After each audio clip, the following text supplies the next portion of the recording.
Good evening. Good evening, student. And I welcome you on the Filler Farm app. आप सभी का स्वागत है. कैसे हैं आप लोग? Student, there is some technical problem and electricity is also not available at my home. Today it's raining. It's raining here. So I think voice, audio, everything is clear. PPT, audio, everything is clear. Then we will move ahead. ठीक है?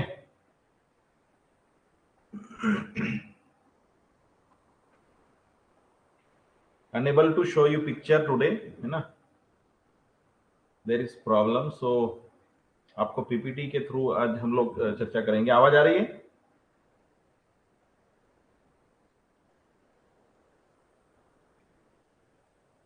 Good evening. My voice is clear. Please confirm me. So student, these are our platform and as you know हम लोग एक बहुत शानदार topic हम लोग करने वाले हैं. Okay.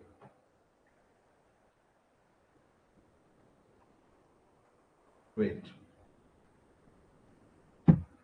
See. जो हमारा as you know formally I welcome you. Audio and PPT is clear and unable to show you my face today, है ना? Thank you. So student, formally I welcome you on this platform. Or day before yesterday, actually we faced problem regarding there was screen was not showing, and yesterday actually I was on holiday and I had to go somewhere else. I went to Indore for some work, and due to that reason I was unable to take the class yesterday, you know. But now today let us discuss briefly. I would like to tell you our platform Filler Farm app is on the different platform, Instagram, WhatsApp and Telegram. You can join us. Courses, ये हमारे course हैं.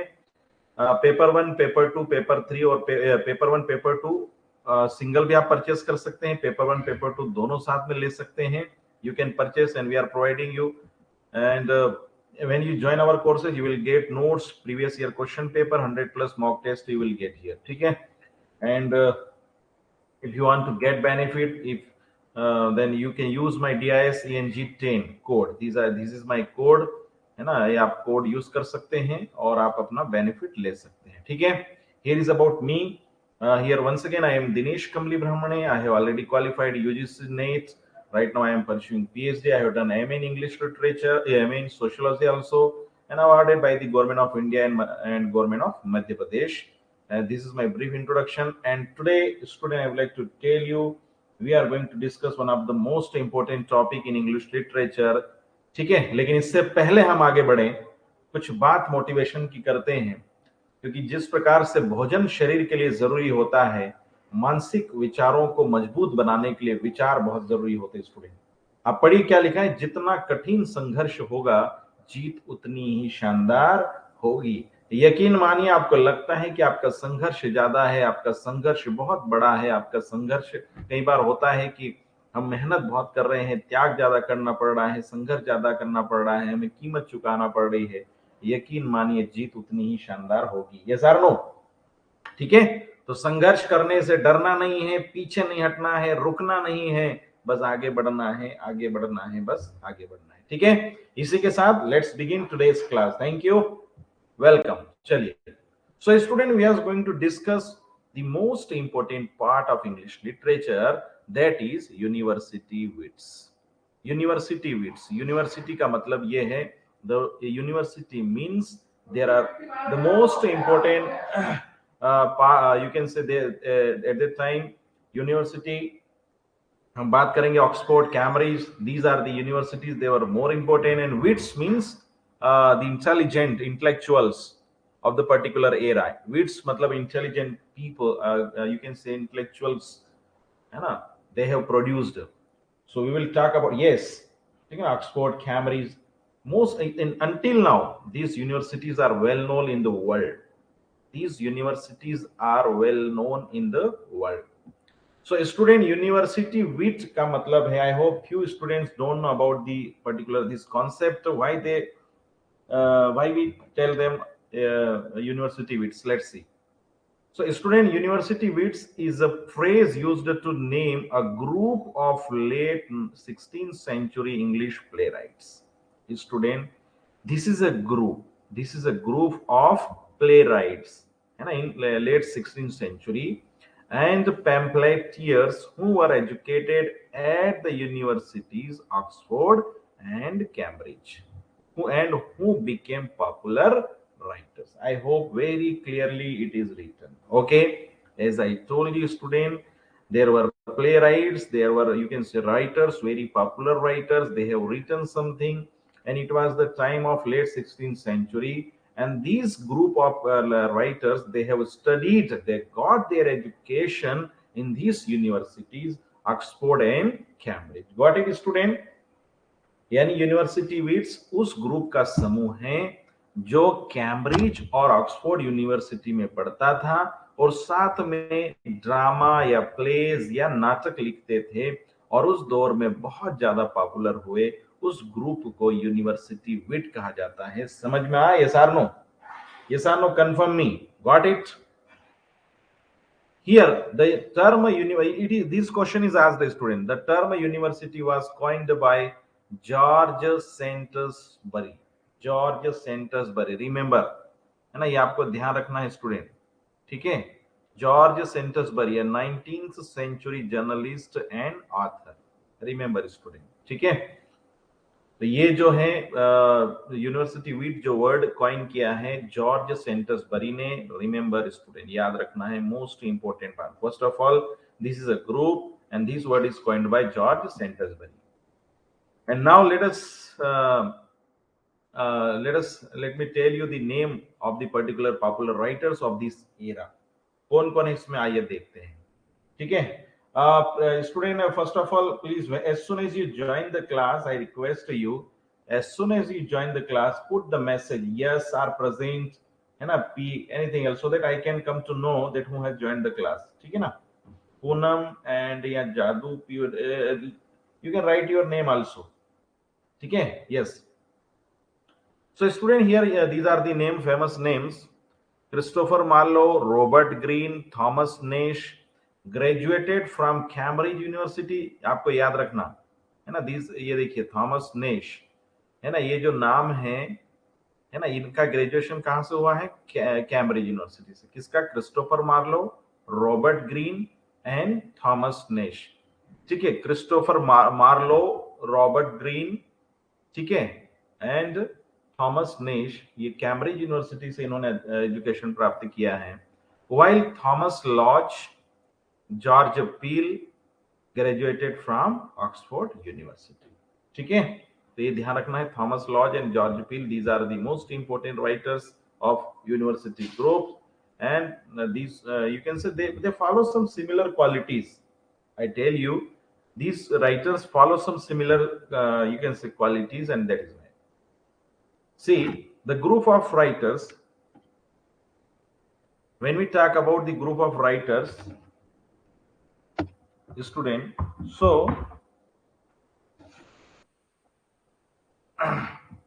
yeah, the group include, see, कौन-कौन? John Lyly, George Peele, Robert green, these are the, है ना, group. देखिए कौन-कौन है यहाँ पर यूनिवर्सिटी विट्स में, रिमेंबर द नेम, ठीक है?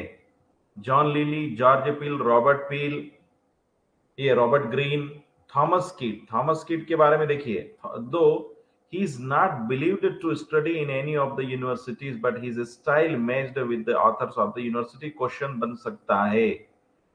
थॉमस किड के बारे में ये माना जाता है कि ये कैम्ब्रिज या ऑक्सफोर्ड यूनिवर्सिटी, किसी भी यूनिवर्सिटी में पढ़ाई नहीं करी, या you can say he was not in you can say connected with this to university, but even though you can say he considered as a major writer of university, which because उनकी जो writing style थी Thomas kid की, वो कहीं ना कहीं इनके जो राइटिंग स्टाइल से मिलती जुलती थी। समझ में आया?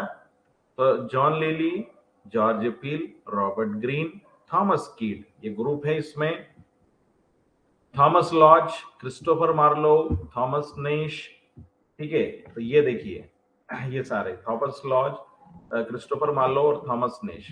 One thing student, characteristics of university wits की हम चर्चा करेंगे, लेकिन इसके पहले मैं आपको बता दूं ये जो दौर है, जो 14-13 सेंचुरी से जो दौर हुआ है शुरू, ठीक है, हमने देखा है कि जो मिडाइवल इंग्लिश का जो दौर आया, फिर आप देखेंगे रिवाइवल, है ना, उसके बाद एलिजाबेथन, ये अपने एज ऑफ चौसर, फिर रिवाइवल, तो उसमें आप देख सकते हैं स्टूडेंट की कुछ न कुछ ट्रांजिशन हो रहा है, एक नए दौर की तरफ दुनिया जा रही है, एक नई दुनिया का निर्माण हो रहा है।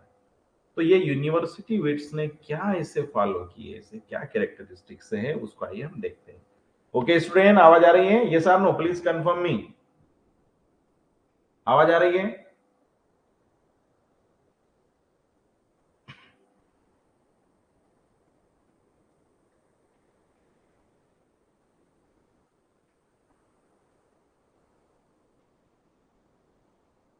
चलिए,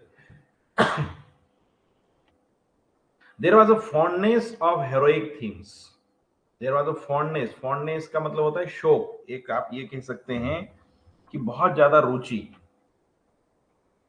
ठीक है। देखिए क्या है, देयर वाज अ फॉन्डनेस, ये there was a fondness of heroic themes, मतलब एक तरीके से बहुत ज्यादा रुचि लेकर हेरोइक थीम्स, यानी हेरोइक थीम्स, यानी जो राइटिंग्स हो रही थी उसमें heroic themes means writing about the courage, है ना, adventures etcetera, such as the lives of great figures like Mohammed and Tamburlaine. देखिए स्टूडेंट, जो इपिक आप कह सकते हैं, या जो मैथोलॉजी के जो हीरोज रहे हैं, मोहम्मद है, टेम्बुलाइन है, इनके ऊपर लिखे जाने लगे। जैसे कि भारत में हम बात करें तो भगवान श्री कृष्ण है, भगवान श्री राम है ना, तो या यूं कहें कि हमारे भारत के संदर्भ में जो महान हीरोज है, अर्जुन है, उनके ऊपर लिखा जाता। ठीक वैसे ही यूनिवर्सिटी विट्स ने जो है उनके दौर के, ब्रिटेन और इंग्लैंड के दौर के जो उस समय जो इपिक मतलब जो कैरेक्टर बड़े रहे हैं उनके बारे में लिखना। तो ये हेरोइक थीम्स के ऊपर ज्यादा लिखते थे, सुप्रीम के ऊपर ज्यादा लिखते थे। Heroic themes needed heroic treatment, इसका मतलब यही है कि जो हेरोइक थीम्स के लिए क्या हेरोइक ट्रीटमेंट चाहिए, व्यवहार वैसा चाहिए, ऐसा कैरेक्टर चाहिए, है ना। पूरी इनकी जो स्टाइल ही थी हेरोइक, आप ये वर्ड जरूर याद रखें। और सबसे जो इसका बढ़िया बेस्ट मीडियम था, द मीडियम, है ना, ऑफ एक्सप्रेशन वाज क्या है, ब्लैंक वर्स। ब्लैंक वर्स का मतलब है कि दी फॉर्म, है ना, it was written blank verse, but जो राइमिंग स्कीम लास्ट में है वो नहीं मिलती थी, ठीक है। लाइनें, है ना, एक लाइन में 10 वर्ड भी हो सकते हैं, दूसरी लाइन में 5 वर्ड हो सकते हैं, there is no rhyming scheme and it was written in blank verse, ठीक है। The theme were usually tragic in nature, themes का मतलब जो थीम है जिसके आधार पर लिखा जाए, tragic in nature. Tragic in nature का मतलब यह है कि mostly the heroes or heroine, they got troubled in the end, या जैसा भी है, उनको कहीं ना कहीं एंड में तकलीफ होती थी। For the dramatist were as a rule too much in earnest to give heed to what was considered to be the lower species comedy, ठीक है ना। तो यहाँ पर जो है कहीं ना कहीं ट्रेजिक इन नेचर रहे हैं, और इन्होंने जो ड्रामाटिस्ट रहे हैं वो जो है कहीं ना कहीं एक तरीके से उसमें कॉमिक कैरेक्टर्स को भी डालने का प्रयास किया था। दे लेक्ड ह्यूमर इन ड्रामा, है ना, हालांकि बहुत ज्यादा consider to be the lower species of comedy, sorry, lower species of comedy का मतलब ये है कि इन्होंने लोअर मतलब यानी कॉमेडी या कॉमिक कैरेक्टर को कम डाला है। दे लेक्ड ह्यूमर इन ड्रामा, लेक्ड का मतलब कम होना, ह्यूमन, ह्यूमर मतलब जो हंसी मजाक है, कॉमेडी है, उसको कम।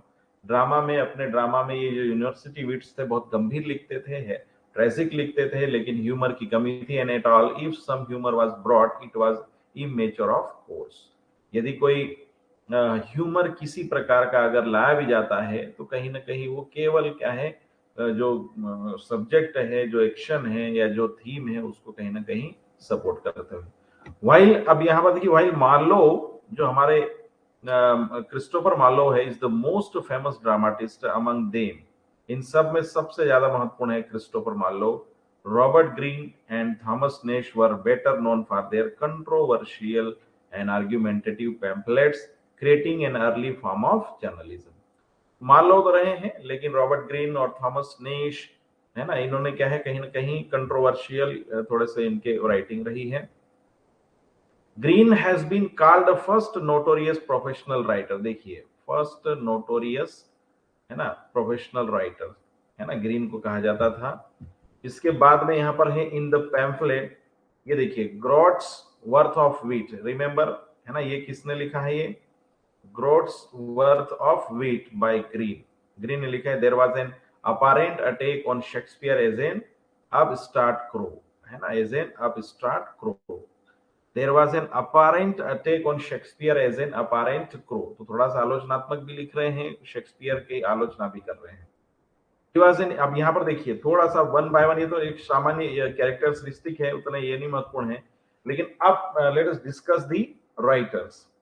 So student, in these university weeds, there is one of the most important name, and he is none other than John Lilly. John Lilly was born in 1553 and died in 1606. ठीक है, so he was an English writer, poet, dramatist, playwright, best known for his books Euphues, है ना, Euphues, the Anatomy of Wit, which was published in 1578, and Euphues and his England, देखिए and his England sequel of Euphues 1580, है ना, इनका sequel भी आया है। तो यूफियस के लिए बिल्कुल क्वेश्चन बनता है, there is a question you have to remember student, ठीक है, I hope you remember it. So basically John Lilly, है ना, he has written, his book's name is Euphues, the Anatomy of Wit, and Euphues and his England, sequel of Euphues. He was born in Kent, England, ठीक है, और his father was the registrar for the Archbishop, है ना, Matthew Parker, है ना, तो registrar रहे उनके पिताश्री। He was a student at Magdalen college, देखिए इनके कॉलेज कहाँ रहा, Magdalen college, Oxford, where he earned his bachelor's degree. Start, देखिए स्टूडेंट कब बैचलर डिग्री ली, 15, है ना, ये इसी में पढ़ रहे हैं। He started writing comedies after 1580। तो यहाँ पर जॉन लिली जो है कॉमेडी भी लिखना शुरू कर रहे हैं, तो ये ध्यान रखना, क्वेश्चन बन सकता है, क्वेश्चन कैन बी आस्क्ड, ठीक है। Lily's plays were acted before Queen Elizabeth. Remember student, जो क्वीन एलिजाबेथ फर्स्ट है उनके सामने लिली के कैरेक्टर्स को परफॉर्म किया गया student, by the children of the chapel and bye children of Paul, है ना, चिल्ड्रन ऑफ द चेपल और पॉल के जो बच्चे हैं उनके द्वारा यहाँ पर इनके प्लेस को परफॉर्म किया गया at the black fryers theatre. कहाँ पर, ये देखिए ये थिएटर, देखिए स्टूडेंट मैं आपको एक चीज बताऊं, जैसे आज सिनेमा हॉल हो गए हैं, उस समय टेक्नोलॉजी उतनी अपडेट नहीं थी, फिल्में नहीं बनती थी, तो ये मनोरंजन का सबसे बढ़िया साधन ये थिएटर होते थे, और यहाँ पर जो है ये ड्रामा परफॉर्म किए जाते थे। What is student, in 1583 he gained control of the first Blackfriars theatre, ठीक है, he gained control of the first Blackfriars theatre. John Lyly को जो है इस थिएटर का कंट्रोल भी मिल गया था पहली बार। इन 1632 ब्लाउंट पब्लिश्ड 6 कोर्ट कॉमेडीज, देखिए ब्लाउंट ने भी ये पब्लिश किया है, ठीक है, I hope okay. Got it student, आवाज आ रही है, clear?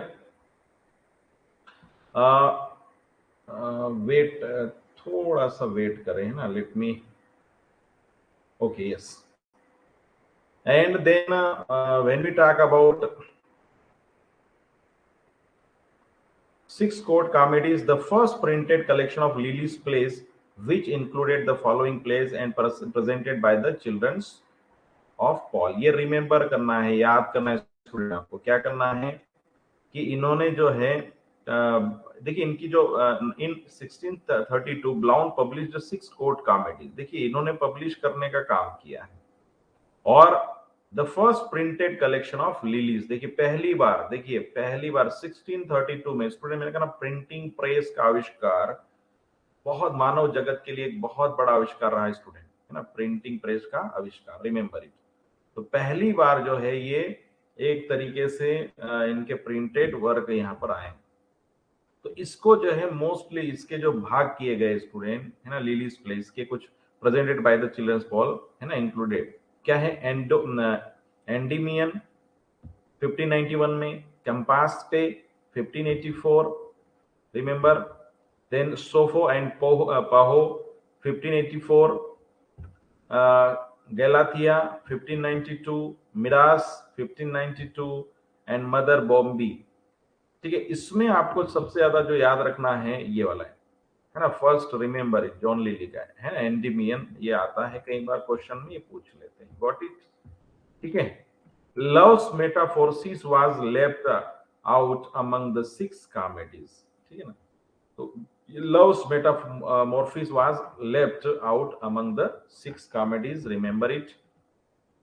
Lily made a deep influence, अब ये जो लिली के वर्क रहे स्टूडेंट है ना, जॉन लिली ने जो लिखे हैं, सो lily made a deep influence on Shakespeare, है ना, loves metamorphosis has a deep influence on Shakespeare's loves labour lost. देखिए, लव्स लेबर लॉस्ट, ये शेक्सपियर का वर्क है, इसके ऊपर सबसे ज्यादा प्रभाव रहा है जॉन लिली का स्टूडेंट। तो ये जो ड्रामाटिस्ट, एक और चीज हम कहें, इन ड्रामाटिस्ट का महत्व इसलिए भी है क्योंकि इन ये जो यूनिवर्सिटी विट्स हैं, इनका इम्पैक्ट विलियम शेक्सपियर के ऊपर भी रहा है। ठीक है स्टूडेंट, गॉट इट। इसलिए चलिए, Gallathea of Lyly has influence on Shakespeare's Midsummer's night. देखिए, ये देखिए, ये इनका वर्क है जॉन लिली का, ग्लेथिया, और इसका सबसे ज्यादा प्रभाव रहा विलियम शेक्सपियर के मिडसमर्स नाइट ड्रीम। ठीक है, midsummer night's dream. So this work of William Shakespeare is influenced by Galathea, written by John Lilly. Major works में थोड़ा सा देखिए, यूफियस है, द एनाटॉमी ऑफ वीट है ना, यूफियस द एनाटॉमी ऑफ वीट 1578, जरूर याद रखें, remember it. Is a Greek word that means graceful and VT, है ना, इसका मतलब क्या होता है, ग्रेसफुल एंड वीटी, दयालु और बहुत ज्यादा आप कह सकते हैं वीटी है, बौद्धिक है, आर वेल ब्रेड मैन। ठीक है, well bread man. Lyly adopted his name from Roger Ascham's the school master. ये देखिए, ये आगे हम पढ़ना है ना, रोजर एशम का द स्कूल मास्टर था, उससे जो है इन्होंने ये टाइटल लिया है, एक तरीके से प्रभावित हुए हैं। The style of this novel gave rise to the term euphuism. ये देखिए, ये जो है ना, यूफियज्म को एक तरीके से बढ़ावा देता है। The play is about a young gentleman Euphues, है ना, ये जो है प्ले जो है, ये पूरा प्ले किसके बारे में है, about a young gentleman Euphues of Athens. Athens के एक यंग जेंटलमैन है, या यूं कहे कि एक बौद्धिक व्यक्ति है, यूफियस, उनके बारे में है। ठीक है, फिर यूफियज्म क्या है, it is a you can से peculiar mannered style of English pros.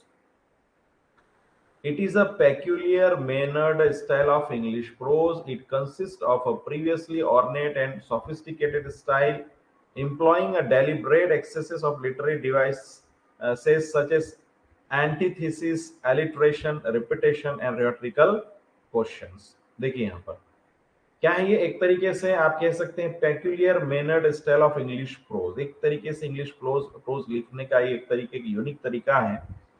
And it consists of a previously ornate and sophisticated style, employing a deliberate excess of literary devices. मतलब आप ये कह सकते हैं कि यूफियज्म एक तरीके से जो प्रीवियसली ऑर्नेट एंड सोफिस्टिकेटेड, आप ये कह सकते हैं कि जो प्रभावशाली तरीके से लिखने की एक जो कला होती थी, उसको यूज करते हैं। इसमें आप देख सकते हैं बहुत सारे literary devices, antithesis, alliteration, repetition, rhetorical, इन सब का यूज किया गया है।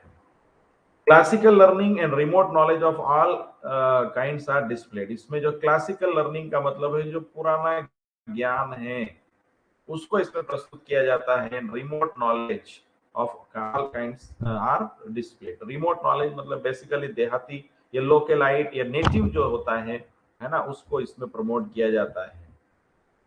यूफियस एंड हिज इंग्लैंड, ये भी 1582 में, देखिए पहला ये कब आया है, 1578, उसके बाद में सीक्वल कब आया, सीक्वल आया है 1580 में, सीक्वल आया है 1580 में। It is a sequel to Euphues, it is a sequel to Euphues the anatomy of wit, है ना, ये ध्यान रखना है।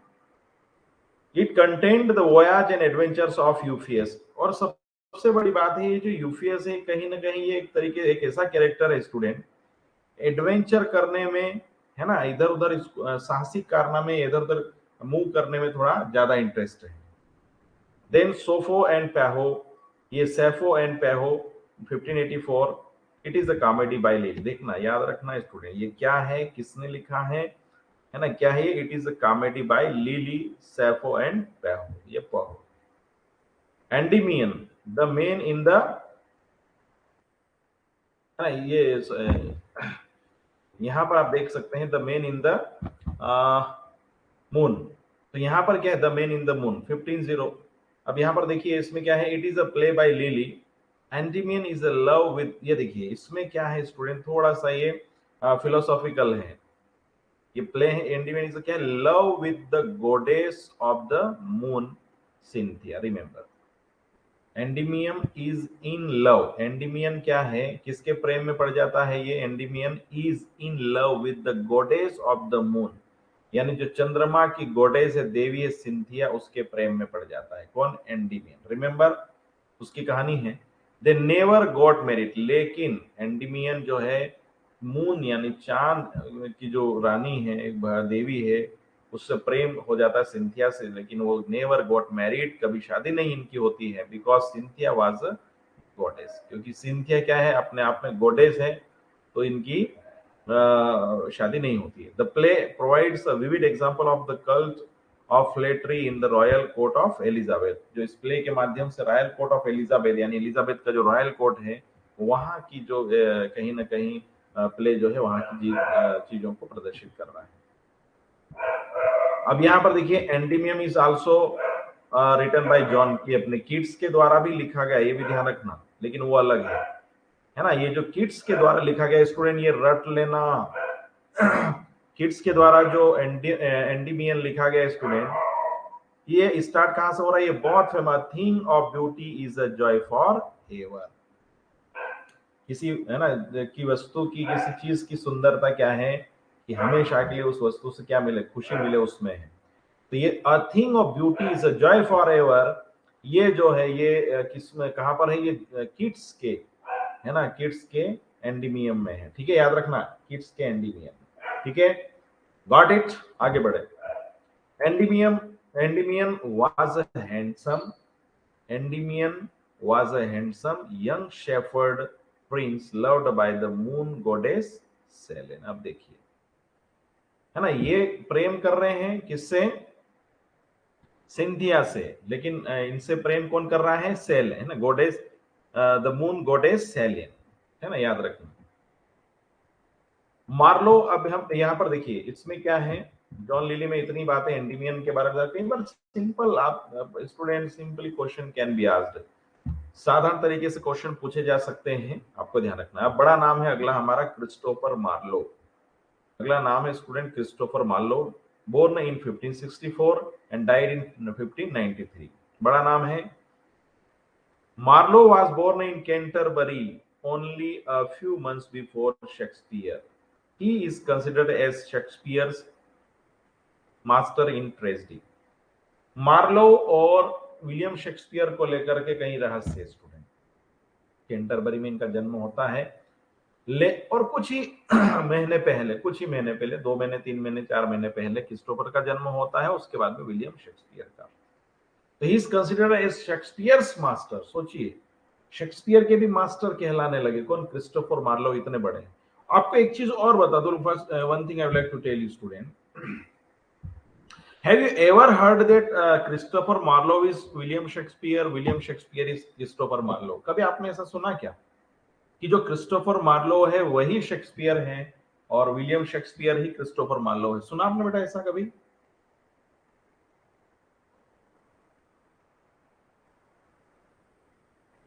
यस और नो? यस, क्योंकि बहुत सारे वर्क जो लिखे गए हैं, है ना, एक ही टाइम पीरियड में लिखे गए हैं।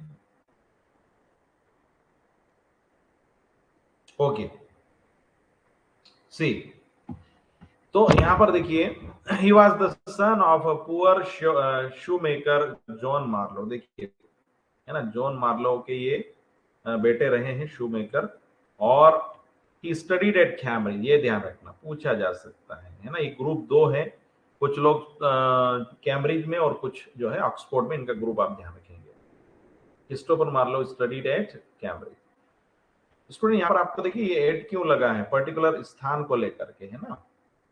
In 1587, at the age of 23, he produced Tamburlaine। ये देखिए Tamburlaine, मात्र 23 साल की उम्र में उन्होंने Tamburlaine का वर्क लिख दिया। Got it? किसने? क्रिस्टोफर मार्लो ने। He wrote only tragedies, ये भी ध्यान रखना, ज्यादातर जो है दुखांत नाटक लिखे। ट्रेजेडी मतलब दुखांत। During 5 years of his writing career, 5 साल उनका राइटिंग कैरियर रहा, इस बीच में उन्होंने ट्रेजेडी भी लिख दी 1587 to 1593। Marlowe's first play was performed on the regular stage in London in 1587, was Tamburlaine the Great about the Conqueror। ये देखिए मार्लो का जो पहला प्ले था, नाटक था, वो कहाँ परफॉर्म किया गया? On the regular stage in London in 1587। Regularly जो नियमित रूप से जहां पर नाटक परफॉर्म किए जाते थे वहां पर was Tamburlaine the Great about the Conqueror। किसके बारे में था ये Tamburlaine के बारे में था, great about the conqueror. Tamburlaine who rises from shepherd to warlord। ये देखिए Tamburlaine क्या है? who rises from shepherd, जो शेफर्ड रहता है, और वार्ड लॉर्ड की तरफ, मतलब एक जो Tamburlaine है इसमें जो है क्या है, शेफर्ड रहता है, आप चरवाहा आप कह सकते हैं, और वो वार लॉर्ड के रूप में, एक युद्ध के देवता के रूप में उसका ट्रांसफॉर्म होता है। तो Tamburlaine was a great success and it was followed by Tamburlaine part of second published in 1590। यानी जो Tamburlaine जो पहला वर्क है स्टूडेंट, इसके बाद में इसका सेकंड वर्जन भी आया, ठीक है, सेकंड वर्जन भी आता है, और ये पब्लिश हुआ था 1590 में। All Marlowe's other works were published posthumously. ये सबसे बड़ी बात है student, most of the writers work have been you can say published after their death are posthumously. यहाँ पर भी यही है कि मार्लो के सारे जो वर्क हैं वो कहीं ना कहीं उनकी मृत्यु के बाद में, उनके डेथ होने के बाद ही पब्लिश हुए। Ben Jonson coined the phrase Marlowe's mighty line. ये देखिए मार्लोस माइटी लाइन किसने? बेन जॉनसन ने कॉइन किया है इस वर्ड को, है ना, याद रखना, Marlowe's mighty lines. That means Marlowe's blank verse with its new vigor, force and fire to suit his heroic themes। That means Marlowe's blank verse, है ना, that means Marlowe's blank verse with its new vigor, force and fire to suit his heroic themes। तो Ben Jonson ने Marlowe's mighty lines इस phrase का उपयोग किया है, और जिसका मतलब होता है मार्लो का जो ब्लैंक वर्स है, मार्लोस माइटी लाइन्स, इसका मतलब क्या है? देखिए सुनो, ये जो मार्लोस माइटी लाइन्स लिखा है ना, इसका मतलब है मार्लो की blank verse with its new vigour, नए फ्रेम में, नए तरीके से, force and fire to suit his heroic themes. जो हेरोइक थीम्स होती है उसको सुटेबल बनाने के लिए वो जो ब्लैंक वर्स का यूज किया क्रिस्टोफर मार्लो ने। बेन जॉनसन उसे मार्लोस माइटी लाइन्स कहा। All Marlowe's tragedies are one main tragedy. देखिए स्टूडेंट कितना महत्वपूर्ण है, वन मेन ट्रेजेडी पूरे, है ना, आप देखेंगे या तो हीरो बहुत पीड़ित है ना, इस तरीके से, ठीक है, तो ये वन मेन ट्रेजेडी है। In the play as you like written by William Shakespeare. देखिए in the play as you like it Shakespeare paid tribute to Marlowe by saying him dead shepherd. देखिए, है ना, विलियम शेक्सपियर ने as you like में क्या है, उनको tribute दिया, उनको एक तरीके से सांत्वना दिया, और मार्लो को क्या कहा? Dead shepherd. George Peele remember Marlowe as Marley the Muses' darling. ये देखिए मार्ले द म्यूजेस डार्लिंग के रूप में जॉर्ज पिल इनको याद कर रहे हैं। He introduced an important element, internal struggle। ये देखिए internal struggle into English। He introduced an important element, internal struggle into English। Internal struggle के बारे में भी इन्होंने इजाद किया है। और कुछ महत्वपूर्ण वर्क्स हैं क्रिस्टोफर मार्लो के, उसमें पहला वर्क आप देख ही रहे हैं, Tamburlaine the Great, ठीक है। It is a play into two parts based on the life of Central Asian Emperor Timur। ये देखिए तैमूर, अब देखिए तिमूर जो थे एशियन एम्परर, उसकी लाइफ के ऊपर बेस्ड है स्टूडेंट Tamburlaine द ग्रेट, याद रखना है, ठीक है।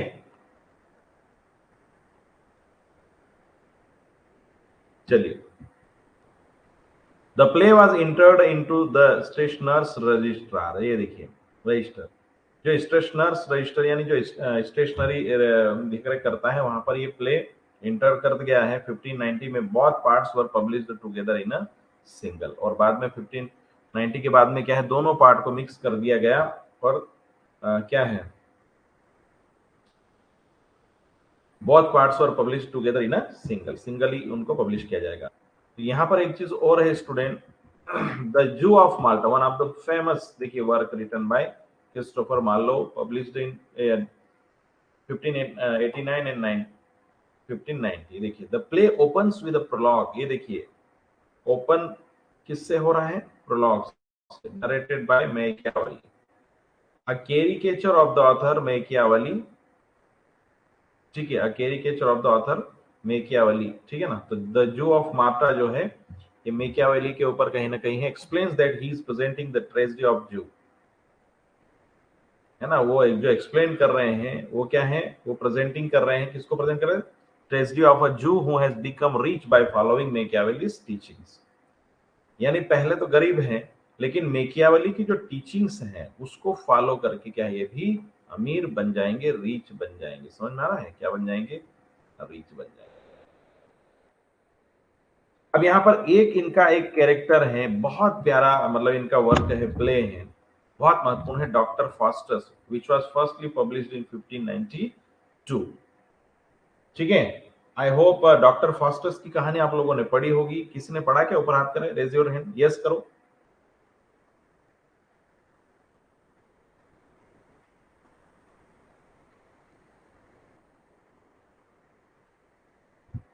डॉक्टर फास्टस के बारे में पहले आपने पढ़ा, यस और नो, टेल मी। ओके, 1592 में ये पब्लिश हो रहा है। देखिए यहाँ पर doctor Faustus is doctor Johann George Faust, student यहाँ पर देखिए पूरा नाम पूछा जा सकता है ना, जोहान जॉर्ज, क्या है ये, एक तरीके से doctor Faustus is a doctor Johann George Faust, है ना, पूरा नाम याद रखना, a German alchemist, astrologer and magician, ध्यान रखना। हाँ यस, बिल्कुल एमए में रही है स्टोरी, एल्केमिस्ट है, एस्ट्रोलॉजर भी है और मैजिशियन भी, जादूगर भी है। कौन, doctor Johann George Faust, remember. In real life, देखिए रियल लाइफ से प्रेरणादायी है ये कहानी। Full title of the play, remember पूछा जा सकता है पूरा टाइटल, the tragical history of the life and death of doctor Faustus. Tragical history, है ना, देखिए क्या, tragical history of the life and death of doctor Faustus, ये बिल्कुल आप रट लेना स्टूडेंट, बहुत ही मतलब क्वेश्चन पूछा जा सकता है full form. Its first performance was 1592, Doctor Faustus को 1592 में पहली बार प्रस्तुत किया गया, but was published in 1609, it is written in 5 acts. ये देखिए 5 एक्ट में लिखा गया है, एमसीक्यू में प्रश्न बन सकता है। ठीक है, दूसरा ये है कि जो पहली बार इसका प्रस्तुतिकरण हुआ है 1592 में, है ना, परफॉर्मेंस हुआ, सॉरी 1590, लेकिन पब्लिश हुआ है 1609। ठीक है, थोड़ी सी, हाँ yes, we can say doctor Faustus is a talented German scholar. थोड़ा सा हम कहानी को जानने का प्रयास करेंगे। Who was born of ordinary parents in Rhodes, Germany, Germany में इनका जन्म हुआ है, ऑर्डिनरी पेरेंट्स के यहाँ जन्म हुआ है। इन द प्रोलॉग, प्रोलॉग का मतलब जो राइटर है वो प्रोलॉग बता रहा है क्या क्या करना। The chorus introduces the story of doctor Faustus, chorus introduces the story of doctor Faustus, clear है। यहाँ पर जो है डॉक्टर फास्टस की स्टोरी को हम जानने का प्रयास करते हैं। ठीक है, I hope. Doctor Faustus is compared to a Greek mythological character named Icarus. ये देखिए किससे तुलना हो रही है, डॉक्टर फास्टस की किससे तुलना हो रही है, इकारस से student. Mythological character named Icarus in the prologue, prologue का मतलब प्रस्तावना, शुरुआत में।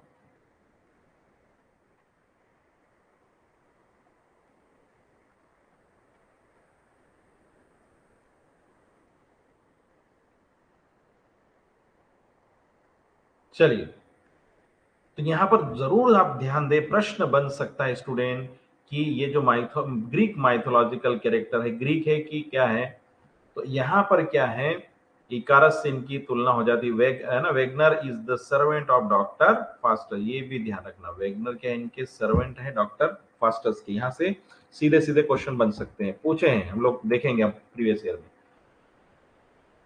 Before he turn to magic, है ना, मतलब जब वो मैजिकल जो है जादूगर बनने से पहले क्या है, he was considered to study logic, medicine, law and religion, theology. Student क्या है, जादूगर बनने से पहले उनको जो है क्या, इसलिए स्टडी के लिए, लॉजिकल स्टडी करने के लिए, मेडिसिन वाली, लॉ वाली और रिलीजन वाली, ये क्या थियोलॉजी है, इस पर ध्यान देने की आवश्यकता है। जो मैजिक मतलब एक तरीके से आप कह सकते हैं जादूगर बने, मैजिक की और बड़े, आप देखेंगे बहुत बड़े, अभी इनको आप पूरी स्टोरी को हम समझेंगे। He learn everything he could learn, उन्होंने सब कुछ सीख लिया था, बहुत इंटेलिजेंट है। कौन कौन इंटेलिजेंट है student? German scholar doctor Faustus, ठीक है। डॉक्टर फास्टस को लग रहा है कि he learned everything he could learn, उन्होंने बहुत कुछ सीख लिया है जो उसको सीखना चाहते थे। All of this things left him unsatisfied, मतलब डॉक्टर फास्टस स्टूडेंट, उसको लगता है कि दुनिया का सारा नॉलेज उसके पास आ गया है, सो लेकिन वो क्या, इससे वो खुश नहीं है, अनसेटिस्फाई है। So now he turns to magic, है ना, यानी उसने जो जिंदगी में अब तक किया है स्टूडेंट, उससे वो असंतुष्ट है। सो उन्होंने सोचा है कि वास्तव में खुशी कहाँ मिलेगी, संतुष्टि कहाँ मिलेगी, तो फिर वो जो है टर्न टू मैजिक की तरफ जाते हैं, है ना, मैजिक या जादू टोने की तरफ जाते हैं। गुड एंड, अब इसी बीच में आपको पढ़ा होगा आप लोगों ने, I hope you have studied, इसी बीच में क्या होता है कि एक गुड और एक बैड एंजल आ जाते हैं। ठीक है स्टूडेंट, क्या है गुड एंड बैड एंजल, है ना, ये क्या है, representing Foster's choice between Christian conscience and a path to damnation, respectively, while the former advised him to leave off the pursuit of magic, the latter tempts him for suits. Actually student doctor foster जो है, उसको लगता है कि उसके पास सारा knowledge है, सब कुछ है, लेकिन वो संतुष्ट नहीं है ना। तो यहाँ पर जो है वो सोचता है कि क्यों ना मैं काला जादू सीख जाऊं और फिर से जो सपने में चाहता हूं, जो मैं पाना चाहता हूं वो पा लूंगा। तो काला जादू की तरफ वो मुड़ता है, लेकिन काला जादू सीखना एक तरीके से अनइथिकल है। तो इसी बीच में एक गुड इविल और एक क्या कह सकते हैं, एक bad angel, good and bad angel, ये परियां कह लो आप, है ना, ये प्रकट होती है। गुड एंजल उसको ये समझाती है डॉक्टर फास्टस को, डॉक्टर फास्टस जो है, you don't go through this way, don't learn magic, है ना। गुड एंजल होते हैं, वो कहती हैं कि आप जो ये मैजिक वैजिक के चक्कर में मत पड़ो, लेकिन बैड एंजल उसको इंकरेज करती है कि no, I think you should go for it, you should go for it, you should go for magic, है ना, आपको जो है मैजिक को लेकर के आपको सीखना चाहिए। तो इस तरीके से ही चलता है। अब ये जो बैड एंजल हैं वो उसको बुरा मतलब जो है उसको करने के लिए प्रेरित करती है, और जो गुड एंजल है वो अक्सर समझाती है कि नहीं, इससे भगवान नाराज हो जाएंगे, इस तरीके से, ठीक है। Yes, so from two fellow scholars, देखिए फ्रॉम टू फेलो स्कॉलर्स, है ना, Valdes and Cornelius Faustus learns the fundamentals of the black. यहाँ देखिए फ्रॉम टू फेलो का स्कॉलर, जो जो महान दो स्कॉलर, उसमें क्या है, Valdes and Cornelius Faustus learns the fundamentals of the black arts. यहाँ पर देखिए वाल्डेस और कार्नेलियस स्कॉलर है, उनसे क्या सीख रहा है Faustus, fundamental of the black art, काला जादू की कला सीख रहा है। सपने बड़े हैं, जीवन में सब पाले, लेकिन कुछ और रह गया है, तो वो काला जादू से सीखेगा। Faustus summons Mephistopheles and asks him to appear in the shape of Franciscan friar। ये देखिए फास्टस क्या किसको समन करते हैं, मेफिस्टोफेल, and ask him to appear in the shape of Franciscan friar। ये जो है मेफिस्टोफेल्स, इसको क्या है, फ्रांसिस्कन फ्रायर की तरह दिखने के लिए क्या है, समन किया जाता है ना, बुलावा भेजा जाता है। Faustus sells his soul. अब यहां पर देखिए फास्टस ये his soul in exchange for 24 year, ये भी ध्यान रखना कितने साल, 24 years of power with with Mephistopheles as servant to his every. ये देखिए मेफिस्टोफेल्स, ये नाम याद रखना है स्टूडेंट, ये साथ में है, ये जो है ये डेविल ये क्या है, ये डॉक्टर फास्टस को इंकरेज करेंगे गलत काम के लिए, ठीक है ना, इस तरीके से। तो यहां पर डॉक्टर फास्टस स्टूडेंट मैं आपको बताऊं, यहां पर एक लूसीफर जो पैराडाइज लास्ट में हमने पढ़ा है, लूसीफर एक कैरेक्टर आप देख सकते हैं, उन्हीं के ये कहीं ना कहीं लूसीफर के ये आप कह सकते हैं उनके अपने दरबारी आप कह सकते हैं मेफिस्टोफिलस। एक्चुअल में हो क्या रहा है कि यहाँ पर फास्टस जो है मेफिस्टो, आगे हम और आएगा कहीं ना कहीं, देखते हैं। फास्टस साइंस द डील, अभी देखिए डील क्या हो रही है मैं आपको बता रहा हूँ। मेफिस्टोफिलिस से कहता है ये निराश है, जैसा भी है मैंने सब पा लिया जीवन में लेकिन खुशी नहीं मिली। तो मेफिस्टोफिलिस कहता है कि आपको सब कुछ मिलेगा लेकिन आपको शर्त मानना पड़ेगी, हम आपको काला जादू सिखा देंगे, आप जादू से वो सारी चीजें हासिल कर सकते हैं जो आपको अब तक नहीं मिली है। फास्टस तैयार हो जाता है, वो कहता है कि मुझे 24 साल तक पावर बना दीजिए, 24 ईयर्स ऑफ पावर। ये देखिए जगदी यानी यहाँ पर जो है डॉक्टर फास्टस कहते हैं कि मुझे 24 ईयर के लिए पावर दे दो और बाद में 24 ईयर के बाद में आप मेरी सोल को, मेरी आत्मा को आप ले जा सकते हैं।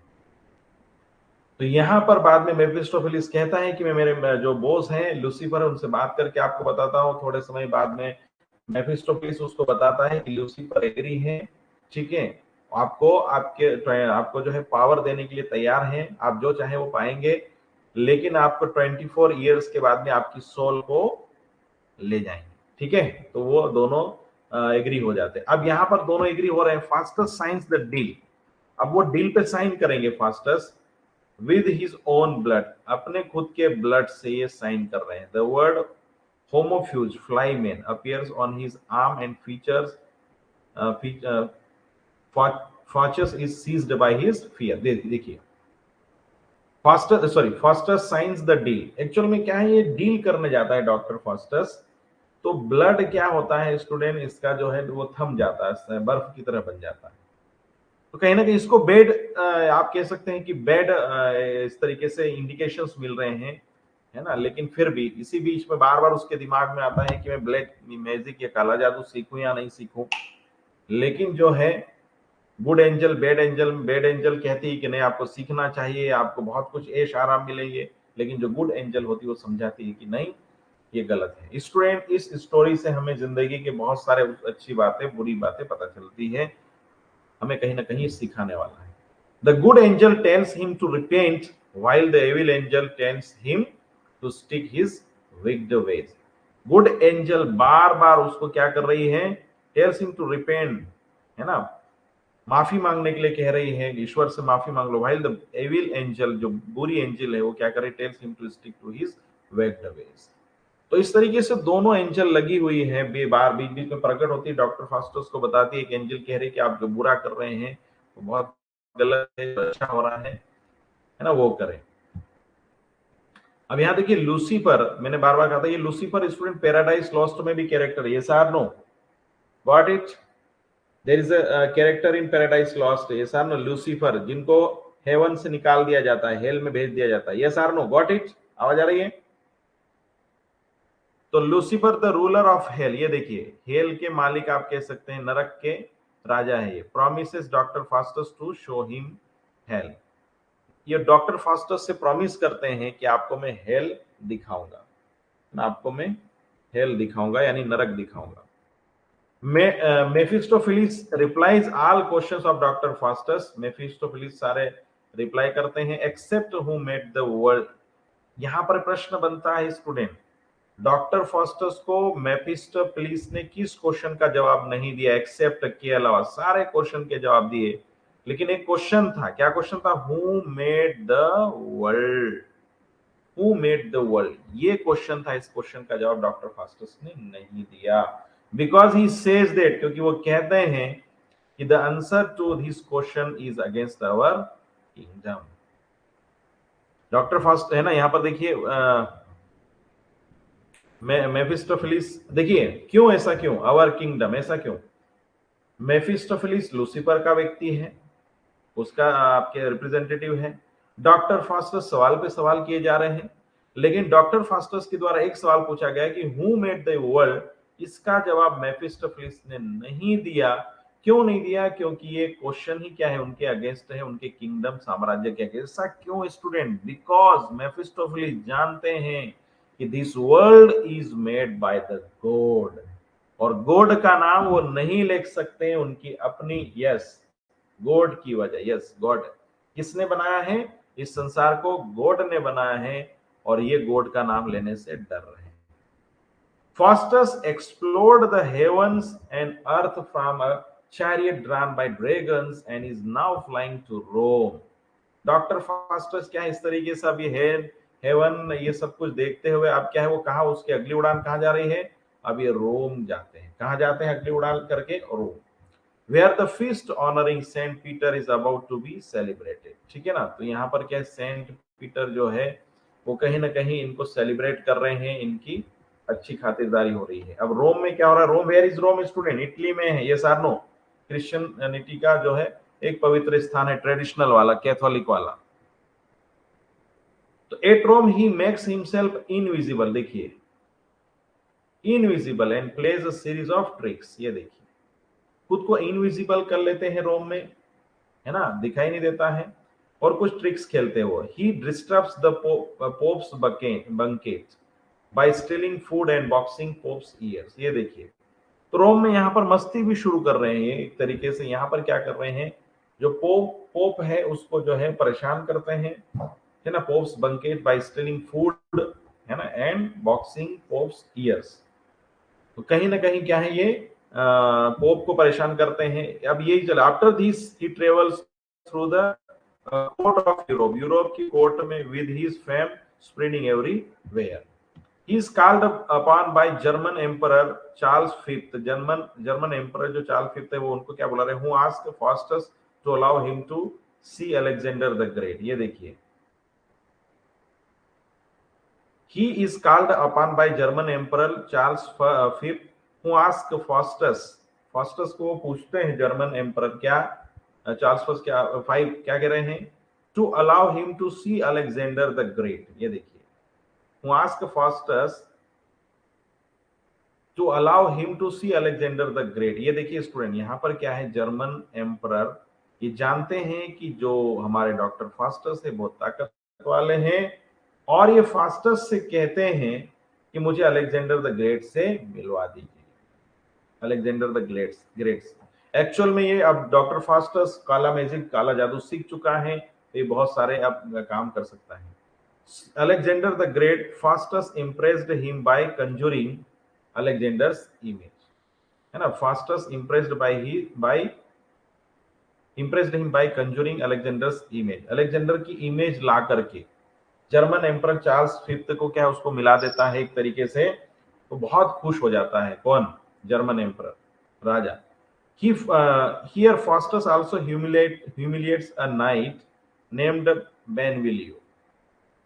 When Benvolio and his friend tried to avenge the humiliation, Faustus asked his devils to hunt them and transform them so that the horns grow on their heads। ठीक है, तो यहाँ पर क्या है, here Faustus also humiliates a knight named Benvolio। तो यहाँ पर ये जो देखने में आ रहा है, अलेक्जेंडर की इमेज बता देते हैं किसको? जर्मन एम्परर को। और यहाँ पर देखने के बाद में क्या है, नेम्ड बेनवोलियो है, नाइट है, बहुत बड़ी पदवी होती, पोस्ट होती है। when Benvolio and his friend tried to avenge the humiliation, है ना, ये जो बेनवोलियो है और उसके फ्रेंड क्या है, ये कहीं ना कहीं बदला लेने का एक प्रयास कर रहे हैं। Faustus asked his devils to hunt them। Faustus क्या है, his devils to hunt them and transform them so that the horns grow on their heads। horns, ये देखिए, horns मतलब सींग, जब अपने जादू से क्या है, सींग उगा देंगे, ह्यूमिलिएशन, है ना। बेनिलियो है, बेनवॉलियो, उसको जो है उसके सिर पे भी क्या है, सींग उगा दिए जाएंगे।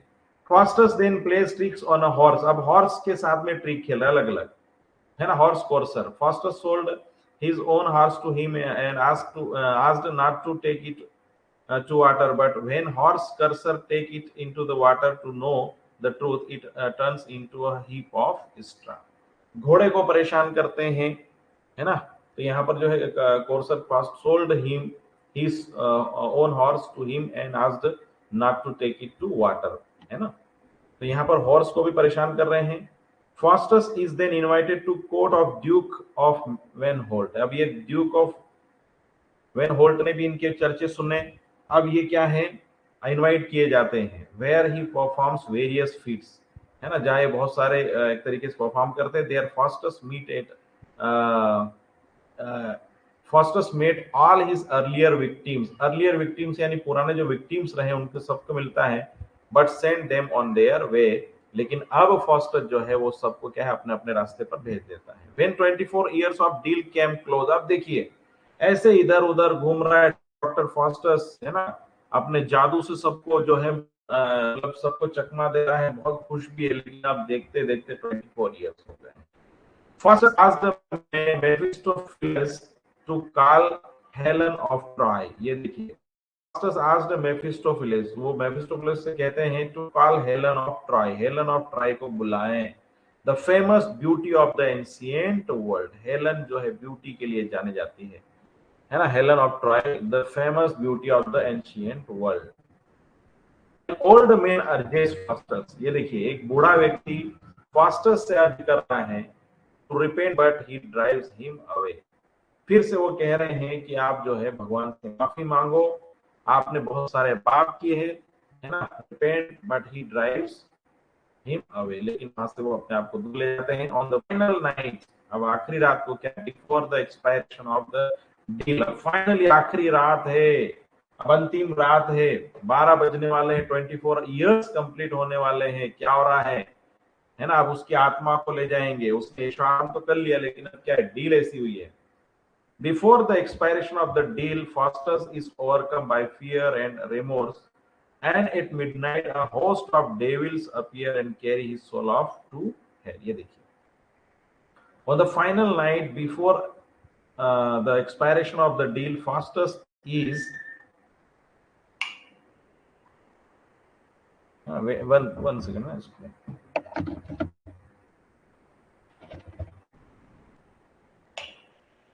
चलिए। सो आखिरी रात को क्या हो रहा है स्टूडेंट, कि अब फास्टस अंत में जो है ना, अब उसको डर लगा, overcome bye fear and remorse and host of devils appear and carry his soul off to hell। अब क्या अंत में उसको गलती का एहसास होता है, वो भगवान के सामने मतलब जो है वो रोता है, करता है इसी तरीके से, वो मुझे अब माफ कर दो ईश्वर, मुझसे गलती हो गई है और मैं आपकी जीवन भर सेवा करूंगा। इस तरीके से डॉक्टर फास्टस जो है गुड इविल बैड इविल आती रही, तो बैड इविल की बातें नहीं मानी, ये गुड इविल की बातें नहीं मानी, बैड इविल की बातें मानते चले गए। अब क्या है, फाइनली जो है डेविल्स के जो मिडनाइट होस्ट हैं, वो मिडनाइट में होस्ट ऑफ डेविल्स आते हैं और उसकी आत्मा को ले जाते हैं, किसकी, डॉक्टर फास्टस की। लेकिन डॉक्टर फास्टस जाते जाते वो ये कहता है, necromancy means the study of dead souls, है ना, डेड साउंड्स। वो जाते जाते डॉक्टर फास्टस कहते हैं कि जो काला जादू की किताबें जो मैंने पढ़ी है उसको फेंक देना, है ना, क्यों, क्योंकि कोई और मेरी तरह उसको ना पढ़े और अपनी जिंदगी ना खराब करे। यहाँ पर देखिए 20th century theatre director Jerzy Grotowski produced doctor Faustus for his theatre laboratory in Opole Poland in 1963, ये देखिए, है ना, यहाँ पर 1963 में भी इसको परफॉर्म किया गया। The plot was reduced to a single scene, plot single scene के उसमें रिड्यूस किया गया है, in which Faustus on his death bed is arguing with his students. He also presented double Mephistopheles replacing good and bad evils, ठीक है। तो finally जो है ये क्या कह सकते हैं, क्रिस्टोफर मार्लो की कहानी एंड होती है अपने डॉक्टर फास्टस, फाइनली उसको गलती का एहसास होता है कुछ कोट्स है स्टूडेंट डॉक्टर फॉस्टर्स के, the reward of sin is death, that is hard if we say that we have no sin. ठीक है, तो ये बहुत फेमस कोटेशन है डॉक्टर फॉस्टर का। Was this the face that launched the 1,000 ships? Was this the face that launched the 1,000 ships? तो ये भी ध्यान रखना। Come Helen come, make me immortal with a kiss hero and है ना, यहाँ पे ये देखिए। तो ये जो है आपको ध्यान रखना, ये कोटेशन बहुत फेमस है। It is epic poem by Marlowe student, है ना, यहाँ पर आप देख सकते हैं। एडवर्ड सेकंड, ये भी लिखा गया 1594 में क्रिस्टोफर मार्लो के द्वारा। फुल टाइटल इसका देखिए, the troublesome rain and lamentable death of Edward II, King of England, with the tragical fall of proud Mortimer. Robert Greene है 1558 1592, he was one of the university wits. He was very famous for his pamphlets. ये देखिए क्या क्या इन्होंने निकाले हैं Robert Greene ने, Greene's Groats, फिर bought with a million of repentance. All these pamphlets were believed to be an attack on Shakespeare. pamphlets का मतलब एक लेटर की तरह हो सकता है, आप कह सकते हैं, क्योंकि उस समय बड़े बुक फॉर्म में सारी चीजें छपती नहीं थी। He did his BA from Cambridge and MA from Oxford University. Robert Greene दोनों जगह पढ़ाई करी है इन्होंने। He published many journals. देखिए स्टूडेंट, थोड़ा सा हम रॉबर्ट ग्रीन के बारे में हम कल देखेंगे student. I think it's enough for today, है ना, it's enough for today. Robert Greene और बाकी जो यूनिवर्सिटी विट्स रिमेनिंग है उसको हम कल देखेंगे। ठीक है, ओके स्टूडेंट, है ना, आज के लिए इतना काफी है। It's enough for today. We will be continue from tomorrow with university wits, और अगले जो नेक्स्ट लेक्चर रहेंगे। थैंक यू, आज के लिए इतना काफी है। ओके